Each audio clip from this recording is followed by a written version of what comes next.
Okay, guys, so welcome to Chapter 3. Chapter 3 is kind of almost our last little chapter on the basics of global business. With Chapter 4, we'll get a little bit more onto the actual marketing material when we start talking about culture. Now, again, this chapter is a little bit dry. I've tried to spice it up a little bit with examples, but we are talking about currencies and history of world finance, so you might not find it the most enthralling topic. What I'll do is I'll try and keep this reasonably short. There's a lot of definitions in this chapter. I'll just kind of note the important ones, the ones that we will probably utilize for the exam. Okay, so let's talk a little bit about currencies and foreign exchange. If I go on holiday to Mexico, I'm going to buy Mexican pesos and sell US dollars. Somebody coming from Mexico to the US would do exactly the opposite. Now, it's very similar with international business. If I'm buying a company in Mexico, again, I'm going to convert my US dollars to Mexican pesos.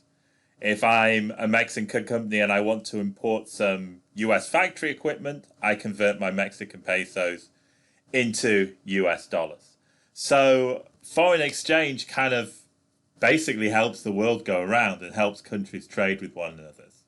So it's very important when you're doing any sort of business in an international context, including marketing.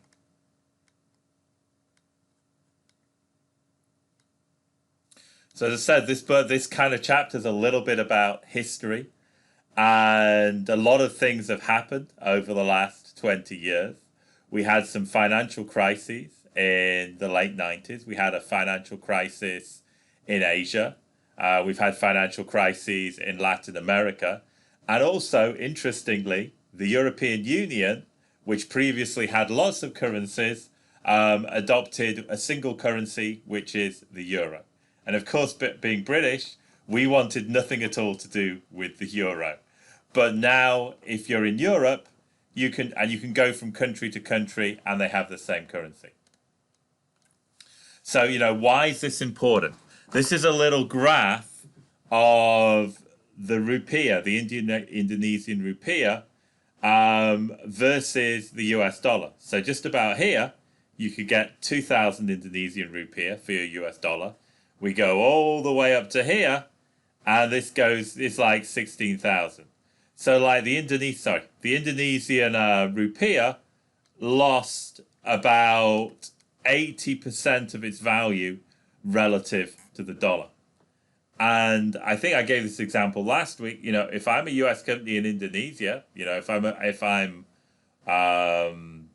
Starbucks or something, I'm taking money in rupiahs, and so I've basically lost about 80% of my US dollar value. And again, if I'm an Indonesian company and I want to buy US equipment, suddenly that equipment is like about 5 times more expensive than it was previously. So again, that causes problems. So this was actually, even though it was a financial crisis, it rapidly turned into a business crisis.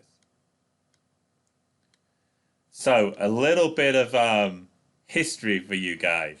So after World War II, the US was pretty much the only country left standing. Europe had been devastated, Asia had been devastated. So the US kind of almost formed the cornerstone of the post-World War II economy. And in order to do this, basically the US dollar became what's known as the gold standard. And you could convert dollars into gold. Now, this is where there's somewhere called Fort Knox in the US, which has the US gold reserves, and you probably just couldn't come in and bring a load of US dollars and walk out with some gold, but in theory, you could convert US dollars into gold. So the US dollar's currency was grounded to gold, and it became the cornerstone of the world financial system. However, In the 70s, the US was not doing economically that well. The US dollar was falling, and some of these reasons, we had a high degree of inflation in the US, prices were going up rapidly, we had urban decay, we had an energy crisis. Basically, some of the Gulf states blockaded their oil to the US because of the Israel-Palestinian issue. We had a decline of traditional manufacturing in the Rust Belt. And there was also kind of the leftovers from the Vietnam War. And because of this, there was a lot of downward pressure on the dollar. And eventually it was decided the US dollar could no longer, hold up versus gold. So the gold standard was dropped. So I'm going to give you various definitions of and these will be on the exam. It's not going to be in any depth, but you will, for example, need to know the difference between what the International Monetary Fund does and what the World Bank does. So anyway, the US suspended the convertibility of gold in 1971. Post-war, to help reconstruction, we had the formation of the International Monetary Fund. Now, what does the International Monetary Fund do? It basically keeps things flowing. It allows countries to exchange goods. It will maybe help countries restructure their debts. But it's really to prevent, you saw the example with the Indonesian rupiah. Suddenly Indonesia, its currency dropped about 80%. It would probably be unable to pay all of its debts in US dollars. So the IMF would jump in. The IMF would kind of give some short-term loans in a basket of currencies, which we'll talk about in a minute, or in US dollars.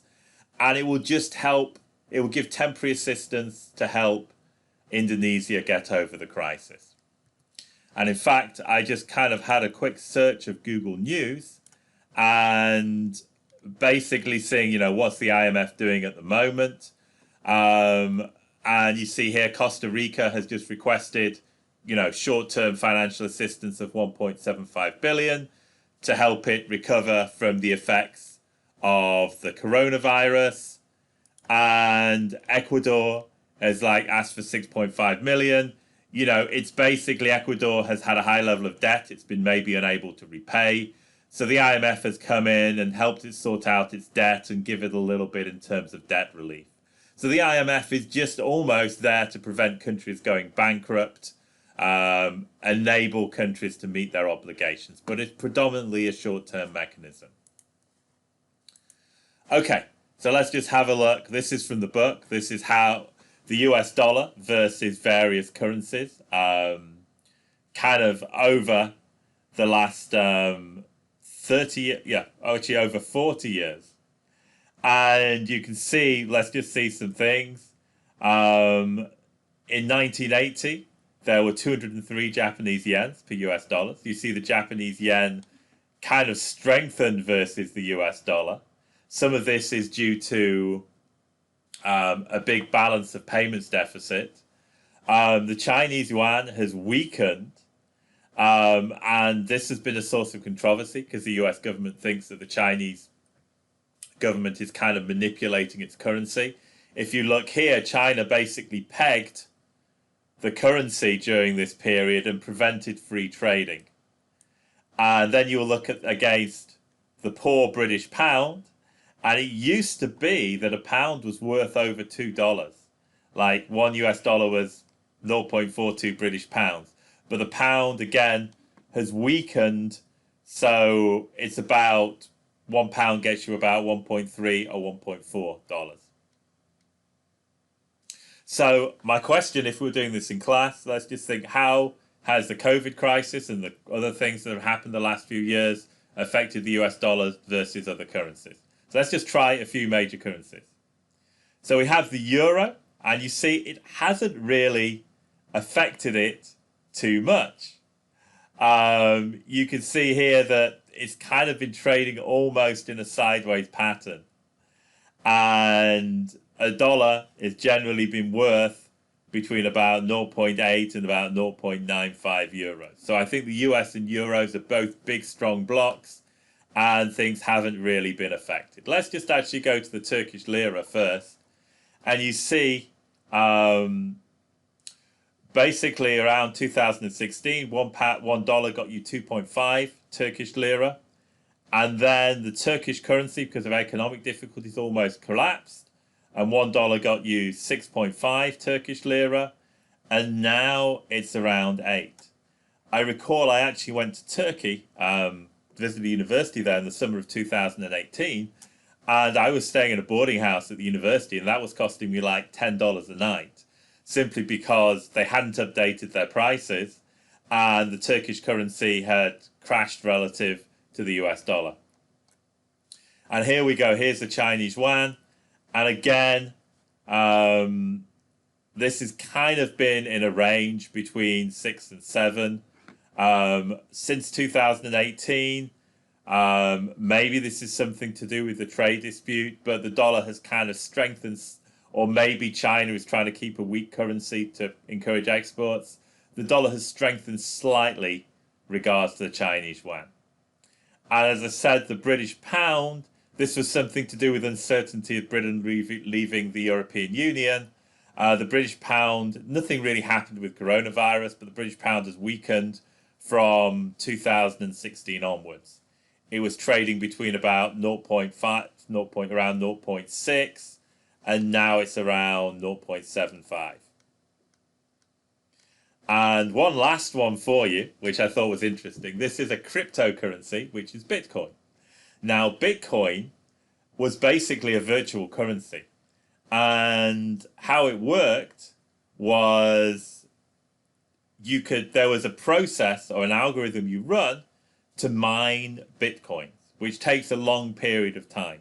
So you can't just suddenly get yourself millions of Bitcoins. You have to put a lot of effort in to get a few Bitcoins, which created a degree of scarcity for the currency. And then the currency could be bought and sold like another currency, but it's a virtual currency. Now, some of the original impetus behind Bitcoin was trade in illegal goods. Now, obviously, I'm a respectable Mississippi State professor, so I would never buy drugs or illegal goods, but say I did, and say I bought those goods in US dollars and the US government found out, they could actually confiscate my assets. But it's a lot harder for the US government to confiscate my Bitcoins. So that, along with people liking the idea of a virtual currency, kind of almost legal, semi-legal trade, kind of almost enabled Bitcoin. And Bitcoin was very, very volatile for a while, going up and down. But now, you can see over the last 3 years, it's pretty much settled. You know, $1 gets you a 0.00009th of a Bitcoin. So you can see it's almost, you know, in terms of granularity, in terms of liquidity, to buy one Bitcoin, you have to have a lot of US dollars.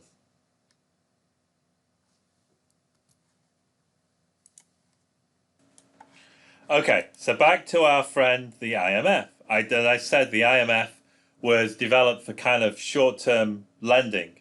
And just to prevent countries being able to meet their obligations, their currency suddenly crashing. Hey, I can't pay my debts in US dollars, so I'm going to lend you some money. Now, just note that definition, because that's the definition will be on the exam. The IMF created special drawing rights in 1969. And that's just literally a basket of currency. So we lend you money in this basket of currencies, and then you can kind of use these to help pay off your debts. Okay, now the second organizer that I'll talk about is the World Bank. Now the World Bank is more focused on lending for long-term development. So, you know, things like improving infrastructure, improving healthcare, improving education, things that are kind of required for long-term economic growth. So let me just give you an example of what the World Bank is currently doing. So here's a few things. So Albania, not a very poor country, but not an incredibly developed country either. Its health system is suffering because of coronavirus pandemic, so the World Bank is lending 15 million to help its healthcare system. An interesting one here is that only about 50% of the population in West Africa has access to electricity. So what the World Bank is doing is it's doing a grant to help promote a regional electricity market, which hopefully bringing in more competition will actually have impetus to more installation of electricity in West Africa and West African countries. So again, there's this focus to what with the World Bank, to rather than the IMF, which is like, we're going to help you prevent you going bankrupt, the World Bank is more focused on long-term development. Okay. So 2 more definitions that might be on the exam. We have a free, clean float and a managed dirty float. A free, clean float means traders buy my currency and sell my currency. If there's more people want to buy it than want to sell it, my currency goes up. If more people want to sell it than buy it, my currency goes down. A dirty float means there's some government intervention. And this government intervention can be, done with a few things. I might have a peg of my currency. I might not allow it to trade, more than up or down more than 1% a day. And I'll say, hey, I'll prevent current trading in my currency if it, falls too far. Or I might actually buy and sell my own currency to try and, manipulate the market. So if my currency is going down, I will buy a lot of it. If my currency I feel is going too high, I will sell some of my currency, which is why most countries will actually have reserves of their own currency, which they can buy and sell on the market. So this has been happening since 1973. Don't worry, the date will not be on the exam. And the biggest currencies today, the US dollar, the euro, the British pound, the Chinese yuan, and the Japanese yen. Okay, interesting little equation here. This is just a definition of purchasing power parity. I'll actually give you, I always like to have a few little quantitative things on each exam. But I'll give you a few more examples of this in the exam booklet. This idea of purchasing power parity is if my inflation levels are, very high. So if, for example, I'm in somewhere like a country with high inflation, Zimbabwe, and my inflation rate is like 10,000%, or basically if my inflation rate is 10,000%, if I buy a loaf of bread for say 1 of my currency, a year later that loaf of bread is going to be 10,000 divided by 100. It's going to be 100 of my currency. So my currency depreciates by a factor of about 100. So we can kind of, almost predict the value of the currency due to relative inflation. If my currency is, if I've got a high degree of inflation, my currency is probably going to drop versus another currency. Now, why is that important to marketing? Well, again, if I'm investing a lot of money in a country and I feel their currency is going to crash by a factor of 10, that's obviously going to affect my investment decisions. So here's a little example. So the British, there are currently 0.551 pounds per dollar, and the British inflation rate is 5% a year, and the US inflation rate is 2% a year. So what I do is I basically say, okay, this is going to be 105% as a proportion 1 plus 0.05 over 102% 1 plus 0.02. And what's important is the higher this number, as this number goes up, the pound is basically weakening towards the dollar. So there are currently 0.551 dollars per pound, and as this goes, as my pound weakens, I'm going to get more and more dollars per pound. So it's really just a case of being able to flip this the right way round. And so if the British inflation rate is 5% a year and the US inflation rate is 2% a year, then this changes from 0.551 to 0.556.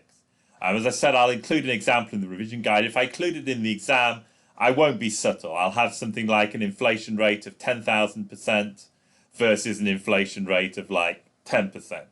So it'll be something that would really show how the currencies change. My second little quantitative example is something called the Big Mac Index. And the Big Mac Index is basically the price of a Big Mac hamburger. Why is this relevant? Well, the Big Mac is considered to kind of incorporate all sectors of the US economy. It's like retail, wages, the price of property, agriculture. So it's considered the proxy for the US economy. And if we feel that the Big Mac is more expensive in a country than in the US, it means our currency is overvalued relative to the US currency. If the Big Mac is cheaper, then our currency is undervalued relative to the US currency. So how do we convert this as to whether our currency is under or overvalued? Well, let's have a little example. So the price of a Big Mac in China is 10 yuan, and the United States is $3, and the exchange rate is 8 yuan per dollar. First, we will convert the price of the Chinese Big Mac in yuan to dollars. So it's just 10 yuan, and it's 8 yuan per dollar, so it's 10 divided by 8. So the Chinese Big Mac in US dollars is $1.25. It's $3 in the US. So we basically just see how different this is from $3. So we do $3 minus 1.25, and this is the difference in price divided by the price in the US. And so we'll see it's undervalued. The result is about 0.58 or about 58%. So that's the Big Mac Index.